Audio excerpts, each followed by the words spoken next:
So, I think all of you know this, but for the next 3 weeks, Jay, me, and Andy are gonna be on a tour, hitting all the major offices, going through this. When that is completed, we will finalize a playbook, things we're covering here. And we'll probably make some tweaks and adjustments to maybe we didn't think of everything. That's the value of the tour and getting feedback from guys like you. Because I wanna be able to have a document that highlights these things. So as a reminder, a lot of it will be similar to the business building system manual, but also gonna be things that are unique to this, very specific to the video Jay just showed, or the worksheet that's in the budgeting piece, things like that. But just like our business, and Jay said this several times, follow-up is the key. You can have a class all you want. You can have the best pop on the planet, but if you don't follow up, you just had a room full of people, or you had some time you spent with some folks, right? So that is really the biggest key. Some of this seems so obvious, right? It does, but not everybody does it. We get lazy, right? Maybe there wasn't the right connection in the presentation, whether it was a BOP or a regular seminar. You gotta get that connection. That's where the value comes in of really practicing. And I always tell people, do it in front of your team. You're gonna get honest feedback from them. Jay said, record it, get good at it. When you see somebody like Lena on stage this weekend, does she know what she's talking about, you think? She seemed confident? Were you leaning forward? You got that feeling that she knows her stuff, and I'm gonna listen, I'm writing this down because this is important, it's working for her. You need to be that person, get good at it. And if you're talking about whatever the topic is, whether it's the BOP, or it's one of these topics we're talking about, get good at it, practice. Call Maria for feedback. She's been doing this for years. Most knowledgeable person in this building in financial literacy. Use her as a resource to help you go through these things, right? She's been doing this a long time, and we'll get your feedback to make improvements where we need it. But these are all very similar. What I'm gonna talk about, this is an area that Andy's gonna cover on our tour. It's gonna get more into transitioning this to selling. In the past, I think that's a place that we failed. For those of you who have been here for a while, and we had financial literacy in the past, is we felt we never connected the two. We felt like we wanted to educate, and we felt uncomfortable moving to the next step, whether through a sale or having them join the team. We felt like it was almost a bait and switch type. A lot of people did. They didn't feel comfortable. So again, having the website where people know this is who I am, this is what I do. I love financial literacy. I love helping people. All the things we're building show that like you, this is what I say I'm doing today is what I am today. I have the sites. These are the classes that either I'm doing personally or my other people are doing. But that's what we're tying together, and that is the key for this being more successful for you guys and not just being an educator. So a lot of this will be very similar to what you've learned in sales training. I'll go through it fairly quickly, but I'm happy if there's a question or anything, raise your hand. So the appointment, ask them anything you didn't find out on the phone. What did they learn that surprised them the most? What was the most important thing consider their situation? Were there any questions that weren't addressed at the event? Again, you want feedback from them. Don't go into presentation mode. You want feedback. You want to know what areas to hit.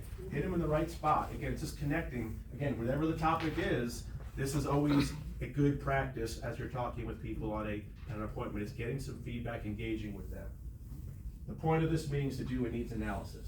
Again, as we're helping people go through their initial education, we want to get to the point where we have a one-on-one. That is the ultimate goal, because then we're going to figure out, do they need more income? Maybe the opportunity is going to be great for them. Do I need to help them in their budget? Do they have a lot of debt? Do they have a lot of savings that they don't know what to do with? Again, if you're building that relationship with them, they're going to trust you to go, Eddie, I think you can help me with this. I know you guys do this. And I didn't know who to talk to. I thought this was the best play for me. I don't know. But that's where the needs analysis will come in. But you got to get to the point where you're having that one-on-one. But it all started with getting them in a room and starting a relationship, right? Again, even if you weren't doing the training, getting them in a room and being part of that. Once you determine what's most important to the client, that they're most worried about, here's some sample scripts. I'll just read through one of them. If I'm hearing you correctly, you seem most worried about X. Is that correct? Again, engage with them. Let them know that they're heard. Let them know, I understand how that makes you feel. I have felt that way before, and here's what I've done. Okay, build that trust, build the relationship with them. Once a prospect has agreed to their pain point, conduct a needs analysis, educate the client on how the solution will help with whatever that topic is. Keep it simple. solve their problem, then take the application and direct them to the next steps. I can schedule you for another class or connect with you with a resource that I can help you. So this is all gonna be on a flow. This is not a do A, B, C, D. It all depends on how the conversation goes. So you need to be prepared. How do I pivot from this conversation? It could be just as simply as we need to go to another class. Or our next meeting is gonna be, Jack, I'm gonna go through this budget worksheet with you. Let's go through together. Let me help you do this so we can help you get a budget in order. They're gonna appreciate doing that. I didn't make a penny on it. It's okay. But I'm building a relationship and I'm helping Jack. And we're doing that step. And that may be the next step. The other one may be, I'm pretty good and I wanna do a needs analysis, and then they go, man, I got this retirement fund, I don't know what the hell to do with it. I don't even know what it is. Right? They don't know, they don't understand taxes, all those things. So you got to pivot, and that's where you work with your leaders to help me, how do I handle these situations? How do I pivot from this to a potential sale, or pivot to them becoming an agent of our company? Don't forget about recruiting. A lot of people are interested in learning about finances, would like to be a team member. They would like to do what we do to help people. Again, when you handle things right, when it's one of the things I love, for those of you that are associated with an office, and I talked with Zoo about this early on, is initially they did so much with Zoom. I'm going, you have a beautiful office. You're surrounded by awesome people. Wouldn't you want people to come in, experience that? Wouldn't you want people to come in and meet people in your office, go, man, there's some really sharp people here. This is a nice office. They must be pretty successful because this is a nice office. So if you are around an office like that and have access to that, that is a great way for people to come in and get to know who you are. Because once I feel that, I'm going, I can see me working here, coming in here once, twice, 3 times a week, and being part of this. If it's there, take advantage of that. Don't do everything through Zoom. I know it's easier, and I get it, especially if you're in Atlanta traffic, I get it. But if you're somewhere around an office, take advantage of that, all right? Don't be a statistic. You can read the rest, but here's the one I want to hit. 48% of salespeople never follow up with a prospect.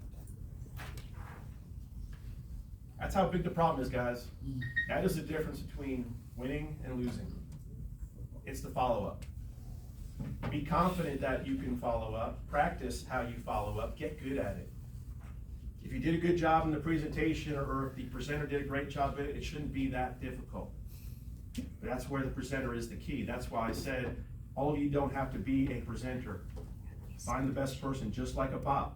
Find the best person who's great at it, because you're relying on that person, your R&D or your senior leader, to do that for you. Let Jack do it. He's amazing at it. Let Eddie do it. And just get people there and leverage the leadership of those people. But that's the key after that. Figure out, work with your leaders to get good at it. Maybe the leader has to do it for you or with you on the phone. Figure out that strategy, but don't be a statistic and let that go, all right? As I close the meeting this weekend with, it's time to build up communities by empowering people to make better financial decisions. This opportunity is here, guys, and that is the last slide.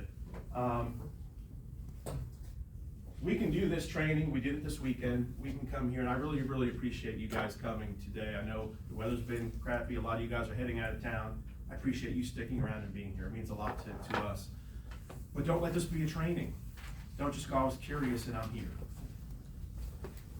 We will stay for questions as long as you want, but I want you to leave with an idea of what you want your next step to be.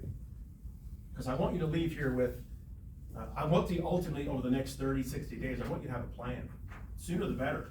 I want you to have a strategy of, what do I do with this? This sounds good, but you know, there's a lot of things that sound good that don't happen because you didn't take the next step. So your resources, Maria's at the top of the list because she has done this forever. She's an amazing resource in this space. You always have me, Jay, and Lorenzo, anything you all need.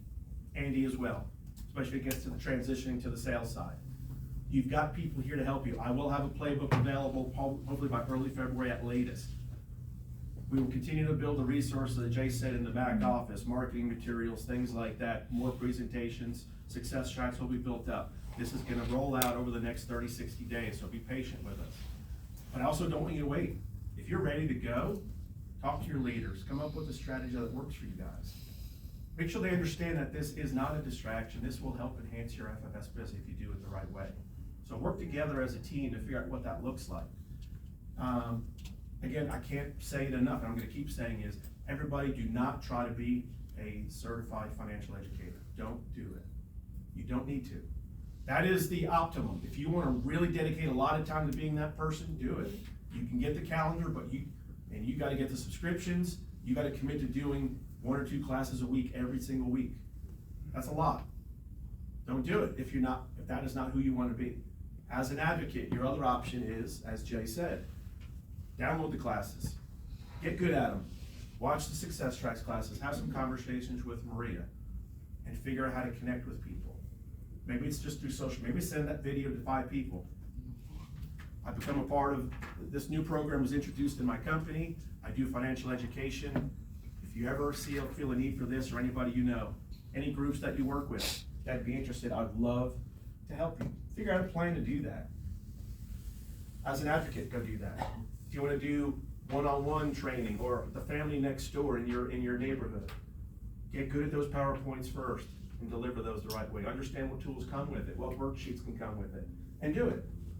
Don't wait for somebody else to have to do anything else. If you are ready, work with your leadership team to make sure it's the right fit for your business, but most importantly is, how do I follow up and how do I have that help my FFS business? How do I do all those things? And reach out to any of us to help implement that strategy. Or you go, I don't want to train anybody. I just want people to come to an event like a BOP, and I'm a new associate, and I know if I bring them there, Jack is going to take control of my BOP, and he's going to help meet with my people, and he's going to help build my team for me. This could be the same thing. And if you are CQ'd, one second, if you are CQ'd, ultimately if that turns into a sale, Jack will help you transition to that sale, and that is your sale. I don't want you to think that whoever the certified person is getting all the sales or all those things. That is not the case. When Jay showed those numbers for ZUA, those recruiting numbers, they're not personal recruits for ZUA, they were a team. So all those things are tracked on the back end of who attends. There's a referral link in there that they'll know where it came from. So that's where the team part comes in, just like we do a BOP, we do a sign-in worksheet. The R&Ds have to call our meeting to divvy out the leads, make sure there's follow-up. Same thing, guys. Brian? Okay, yeah, I can say that, you know, like you said earlier, we put it into the BBS. This is our digital hand going to the digital world, and I can see that very well. Mm-hmm. And then when the funnel coming in, people are ready to join, that, I think that's the easy part. Yeah. People can take care of that. Yeah. The question is, if they are ready to do policy, I can use my sample language, right? Yeah. They are ready to, they fill in the information and everything that, they fill in the information collection and everything, they want to do policy. Can I have an avatar of me in the office here with lights and everything so that they can finish up the application? I got stuck on that. The reason is this, I talk, they don't understand. So you need help with somebody closing the sale, essentially? That's right, and closing the sale, do the sale, because even my car cannot understand me. I say, go home, they don't go, they do something. I don't have the resources here from a corporate standpoint. We have not staffed up with that in mind to be able to finish leads. It's that one. Yeah. I have tried it for a long time, I know. I can help, you know, thousands of people who want to do a policy, but they speak English. Yeah. So I would say this, I'm joking, but partner with Jay. Not Jay, but somebody who isn't, like, is part of your team. You've got a huge team. In whatever community you're working in, or wherever these leads are coming from, have a partner. And, man, there's a white guy somewhere, besides me and Jay. Right? Honestly, but whatever the community is, and I know your team's in multiple communities, right? Find somebody that has that niche that could be your guy or your gal. And figure out a system to try to go, when I get somebody that is in this area or looks like this, I'm gonna have my guy, Jay, follow up with you and connect that down. That's the best thing I can come up with. We're not staffed to do that way. I don't have the expertise in this building to be able to do those sales for you, I'm sorry. But I would say, as you guys grow, and if you're gonna be working with different cultures, different communities, find somebody that's an expert in that, they can relate to. That may even go a longer way, and that is the beauty of our company.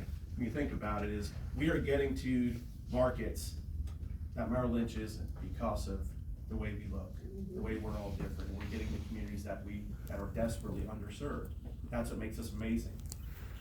Use that leverage with your teams, and if you don't have somebody that's in that community, go get them. You know, and you guys were at the meetings this week, and see Zua, she's been desperately trying to get into the African American community. And, cause it's harder for her. Hispanic too. I'm sorry? The Hispanic community. The Hispanic community as well, right? She's like, I don't look like them, and it's a little tougher, but she's the only one in there. But you now know she what? got It starts in with there. one, Mhm. right? It starts with one. And when you get, and I think she does have an African American person on her team, and all of a sudden it starts. But that's what I would say, Brian, figure out a way to connect some of your people that happen to be a good fit for that client to do that. And the more people that can figure that out and have a system towards it, that can help you. That's a great question. I think a lot of people will have that issue. That's the best way I think I can handle it. Yes, I'll just add on, just you said a few minutes ago, it's good to, when you get agent in your team, variety of people, instead of just focus on, just like Asian people, all Asian people. As my team, as we grow, we have different people from walk of life join our team, and that's how we share, each other. You're not Asian? Yeah. One of the mother. So we have Latin people, and Spanish people in our team as well. So different people, in Gandas and all that stuff in our team as well. And that's why I think, just add on, I think that's the best way, so that we can have that person doing the work now, we start training them and have them to explain whatever. I mean, let's be honest, people are more comfortable dealing with somebody that looks like them. Yes. So ideally, we continue to expand our teams to recruit in multiple communities, so I can give you that expertise, right? I think that helps. Yeah, and actually, that's not why I brought the whole United States together, just because we have different variety of a group of people. So that's what we're here to help sharing and communication about from different, so we can all come close Yeah. from different group to have the result. That's how my idea. So it's not just like we learn from here, right? And then when we apply in the group,